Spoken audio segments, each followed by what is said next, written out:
Hello mga kaibigan, magandang araw sa inyong lahat.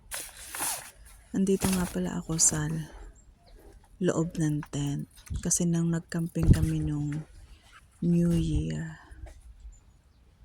Ayan, kagigising ko lang yan. Pero nakapag-brush na ako ng teeth, nakapaghilamos na. Pinaprepare ko lang yung sarili ko para lumabas sa labas kasi sobrang lamig. Ayan, tinutupi ko na yung blanket na ginamit ko. Yung comforter na dinadala namin tuwing winter. Napaka-warm yan sa katawan pag gamit sa pagtulog. Tinutupi ko na siya kasi ako ilalabas ng tent. Inaayos ko yung aking higaan kasi mamaya paglalaroan siya ng mga bata. Pag nagising na silang lahat. Yan yung aking unan. Iaayos ko na dyan. Kompleto yan. Merong unan, merong blanket, merong bed. Yung bed ko pala dyan is, air bed. Tama lang sa pang isang tao.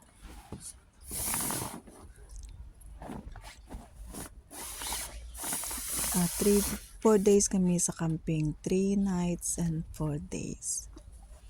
Ayan, yung akin dalang kumot na blanket sa bahay. Yan yung ginagamit ko sa bahay pag ako natutulog. Dinala ko din for sure na hindi talaga lalamigin.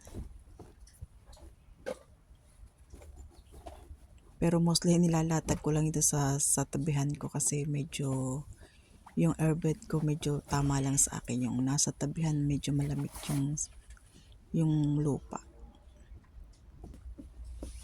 Ayan. Pinuksan ko na yung aking pintuan ng tent. Sobrang lamig dyan. Kita nyo nakabonet yung ulo ko. Tapos yung suot ko, dalawa na yan. Kasi ang lakas ng hangin. Tapos umaga pa lang yan.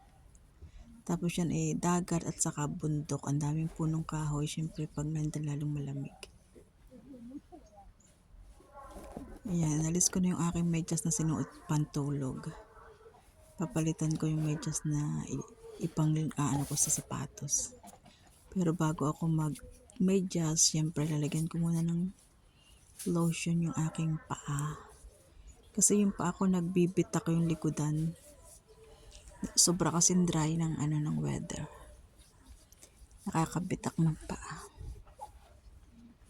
Kaya bago ko lagyan, kaya lang dapat Vaseline. Wala kasi akong dalang Vaseline. Hindi ko na ilagay sa bag ko yung Vaseline na ginagamit ko sa bahay. Maganda kasi yung Vaseline sa paa. Lalo na pag may bitak-bitak yung paa mo. Vaseline talaga yung maganda. Pag tutulog ka or pag may pupuntahan ka, lagyan mo ng Vaseline yung paa mo, tapos medyasan mo. Ayan, okay na yan. 100% na yung Vaseline sa paa mo, tanggal yung bitak-bitak. Yung sa mga nagtra-dry ang skin. Vaseline is the best. Ayan, tinatago ko na yung aking mga gamit dito. Kasi mamaya pag nagising yung mga bata namin kasama, lahat ng gamit ko papakalaman.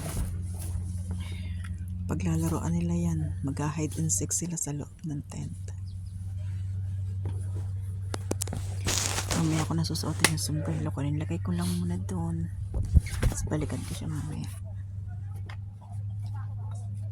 Tapos ayan. Ready to go. Ang dami ko tatlo pala yung suot kong damit. Pang isang ilalim. Tapos magsusuot pa ng jacket. Ayan, ang jacket kong pula.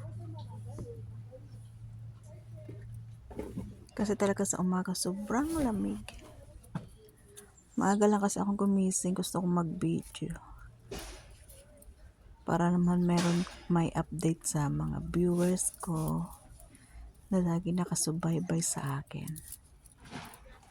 Mega love shout out to everyone. Salamat sa inyong laging support. God bless you everyone. Yan. Tapos na po tayo mag-jacket.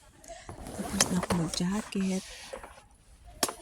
Ready na ang lolang lumabas. Ayan, nakalabas na ako.